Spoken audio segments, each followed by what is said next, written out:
Hey everyone, welcome to another Hot Takes episode of the Wheel of Time Community Show. I'm Thom with Dragonmount, and let's get right into it.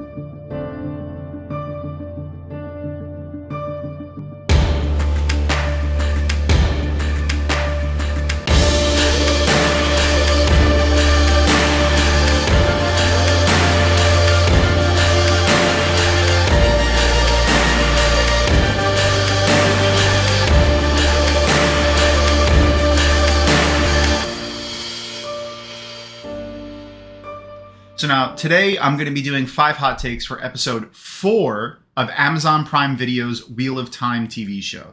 These are 5 things that stood out to me specifically about this particular episode. So my first hot take is going to be Logain Ablar. He's played by Alvaro Morte, and Alvaro is amazing. His charisma on the camera is fantastic. He is perfectly displaying this calm, cool, collected, thoughtful, intelligent composure that we didn't get from the other male channeler that we saw. His character as a male channeler is a perfect juxtaposition from everything that we've heard so far about men who can channel. He is mad. We do see that because he is seeing these hallucinations. He's also in control. He denies what they're saying. He even teases them a bit when one of them tells him to kill somebody. He says, "You would like that, wouldn't you?" Like he seems to really have a grip on what's going on. Now, saying that, I mean, I'm sure it's a loose grip because we do know that the corruption on Sidene is strong and no one can resist it forever. Logain seems to honestly believe that he's the Dragon Reborn. He's very powerful in the One Power. It takes multiple Aes Sedai to shield him, and when Moiraine takes part of that, she is like there's like you could physically see her reel back as her shield settles on Logain. And Liandrin, when she gets up to walk away, says that's only half of his power. And that is a fantastic display there. Then later, when Logain sees a small little chink in their armor, he immediately attacks it, breaks out of the shield, and kills one of, if not the strongest Aes Sedai present in that camp, Kareen. He also simultaneously is fighting 2 other Aes Sedai in that scene. And that is a true display of the power that he can wield. Which gets to my next hot take, is the tensions between the Aes Sedai in this episode. Specifically, there's tension between the Reds and the Greens and Blues and other Ajas that are present within the camp. But there's also another layer of tension there, and that's all of the Aes Sedai against Moiraine. Now, I don't want to say against, but that's kind of what it is. In the books, the Aes Sedai take their lead off the strongest in the One Power, and it seems like they're abiding by that in the show as well. Aes Sedai in the books is uber powerful. We know that. She's mentioned to be one of the strongest women who can channel in 1,000 years, as comparatively to some of the other Aes Sedai that you meet. But the other Aes Sedai seem to be deferring to her, as displayed when Alanna kind of goes and starts talking to Moiraine, and Moiraine instantly picks up that Alanna is there on Karene's instruction to try to see what the heck she's been up to. She's also seems to be leading the circle who is shielding Logain.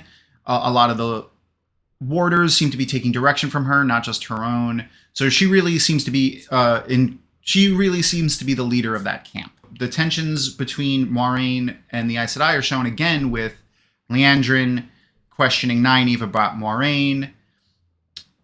And you could also see a bit of the tension with the Red Aja has with the rest of the Aes Sedai. The rest of the Aes Sedai are slightly distrustful of the Red Aja, as they are othered by their view on warders, as traditionally the rest of the Aes Sedai take warders. Now, for a moment there, it looks like Nynaeve is considering joining the Red Aja, and that's pretty funny. There's another scene here that is a slight callback to the first meeting with the man who can channel, and that is the Aes Sedai discussing not gentling a man on the spot, that it requires a trial. So we know from earlier that Liandrin just gentled a man on the spot. That's what it seemed like is what happened, at least. We never hear from that man again or see him, or, there's no scene yet where he's being put on trial. So it really seemed like Liandrin broke or bent at least that tower law or guideline in gentling that man on the spot. And then it seems like there's been something broken here when they gentle Logain on the spot. So that brings me to my next hot take, which is Nynaeve Almera, played by Zoe Robbins.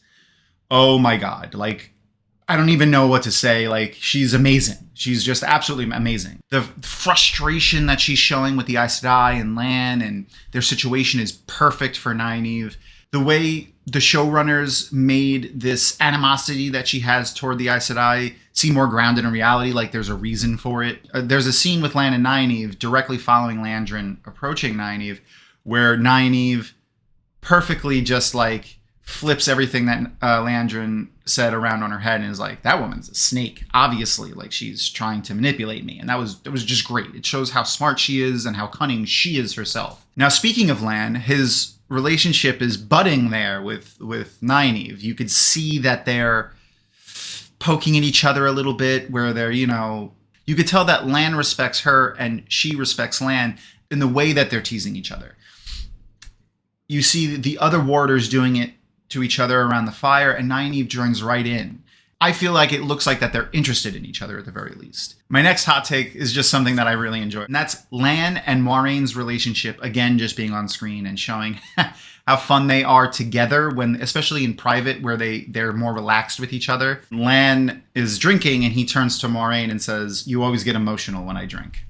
They've been doling out small amounts of information on the bond throughout all of the episodes, showing Moiraine seeming to like understand things that Lan wants without him having to say anything to her, and like almost having a silent conversation, showing Lan feeling Moiraine's worry in the first episode while they're in the bath. He just suddenly sits up and goes, "What's wrong?" Like, there's a couple of things throughout all of the episodes, but this one is direct. Like, he's saying, you are affected by something I do, even though it's a joke. It's another little piece of information on the bond, and it was just a lot of fun. My last hot take is the relationship that's building between Thom and Mat. Mat is displaying that something that could be akin to the madness that we've seen. Now, yes, we've seen it mostly as physical manifestations, physical hallucinations of people speaking to the channeler. This relationship with Thom and Mat is really fun, and I can't wait to see what they do here. It's like Thom sees him as his nephew, like a son almost, but also he probably sees a bit of himself in there because he's like, like a rascal, roguish type.